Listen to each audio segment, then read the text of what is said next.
सावन की एक अंधेरी रात थी जब नीना ने अपने दोस्तों के साथ वो गलती की जिसने उनकी जिंदगी हमेशा के लिए बदल दी। नीना, रीमा और अर्जुन तीनों कॉलेज के अंतिम वर्ष के छात्र थे। वो तीनों पढ़ाई के तनाव से बचने के लिए अपने शहर के बाहरी इलाके में स्थित एक पुरानी खंडहर हो चुकी हवेली की ओर निकल पड़े। ये हवेली सालों से वीरान पड़ी थी और इसके बारे में कई डरावनी कहानियां मशहूर थी। लोग कहते थे कि वहां माया नाम की एक औरत का साया रहता है जिसने वर्षों पहले वहीं आत्महत्या कर ली थी। उसकी आत्मा आज भी उस हवेली में भटकती है। अर्जुन को इन कहानियों पर जरा भी विश्वास नहीं था।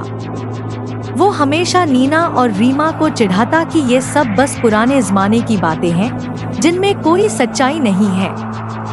लेकिन नीना और रीमा, विशेषकर नीना, इन सब बातों को गंभीरता से लेती थी। उसे अजीबोगरीब चीजों में विश्वास था और वो इस हवेली के रहस्यों को जानने के लिए उत्सुक थी। रात का समय था और आसमान में काले बादल छाए हुए थे। हवेली के पास पहुंचते ही नीना को एक ठंडी हवा का झोंका महसूस हुआ। उसके दिल में एक अनजाना डर बैठ गया, पर उसने उसे नजरअंदाज कर दिया।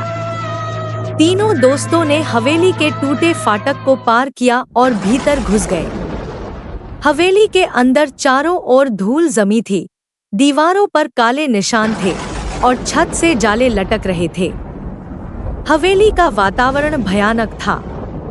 कमरे में एक पुराना ताबूत जैसा बक्सा रखा था जिस पर अजीब सी नक्काशी बनी हुई थी। अर्जुन ने हंसते हुए कहा, क्या लगता है इस बक्से में क्या होगा? चलो खोल कर देखते हैं। नीना ने उसे रोकने की कोशिश की। अर्जुन, मत खोलो, मुझे ये सब सही नहीं लग रहा। ओह, आओ ना, डरने की कोई बात नहीं है, अर्जुन ने कहा और बक्से का ढक्कन खोल दिया। जैसे ही बक्सा खुला, अंदर से एक पुरानी जर्जरित पुस्तक निकली। पुस्तक की जिल्द काले चमड़े की थी और उस पर अजीबोगरीब प्रतीक उकेरे हुए थे। अर्जुन ने पुस्तक को उठाया और उसकी धूल झाड़ी। नीना ने उसे पढ़ने के लिए मना किया, लेकिन अर्जुन उसकी बात नहीं मानता। उसने पुस्तक खोल ली और उसमें लिखे अजीब से मंत्र पढ़ने लगा। जैसे ही अर्जुन ने पहला मंत्र पूरा किया, हवेली के अंदर का वातावरण बदलने लगा। हवा अचानक से तेज हो गई, दीवारों पर लगे चित्रों के चेहरे विकृत होने लगे और हवेली के हर कोने से अजीब सी आवाजें आने लगी। रीमा ने घबराते हुए कहा, अर्जुन, बंद करो ये सब, कुछ गड़बड़ हो रही है। लेकिन बहुत देर हो चुकी थी। अचानक से हवेली की सारी बत्तियां बुझ गईं और चारों तरफ अंधेरा छा गया। फिर एक धीमी, भयानक हंसी की आवाज सुनाई दी। नीना ने पीछे मुड़कर देखा तो उसने दरवाजे के पास एक धुंधली आकृति देखी।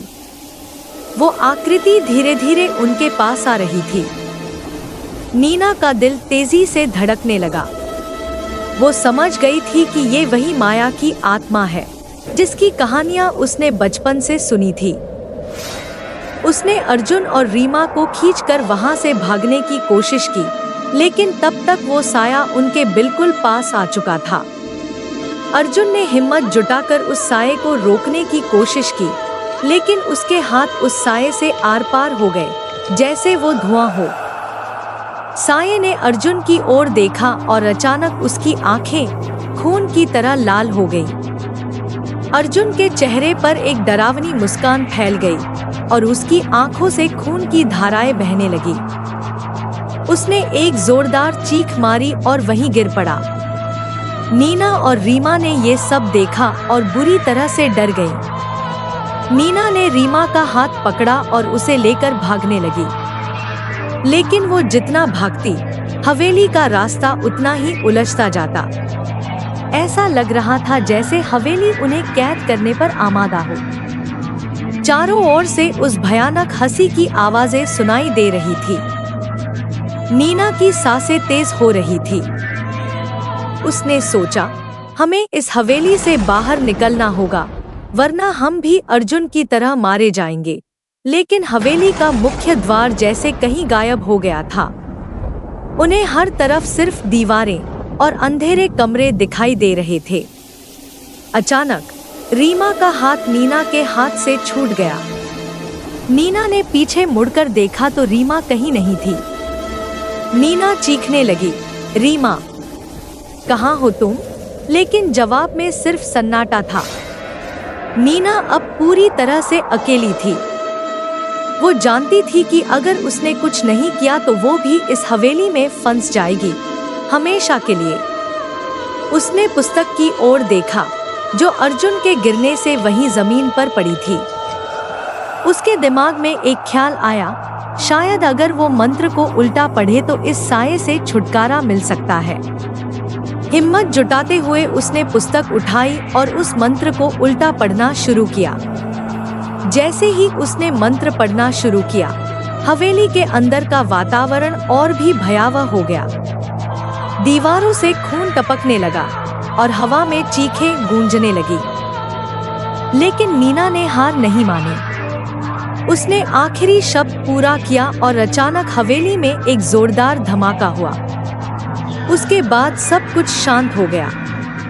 हवा रुक गई, चीखें बंद हो गई और नीना को महसूस हुआ कि वो वापस उस कमरे में खड़ी है जहां से सब शुरू हुआ था। उसने चारों तरफ देखा, अर्जुन और रीमा वहीं जमीन पर पड़े थे।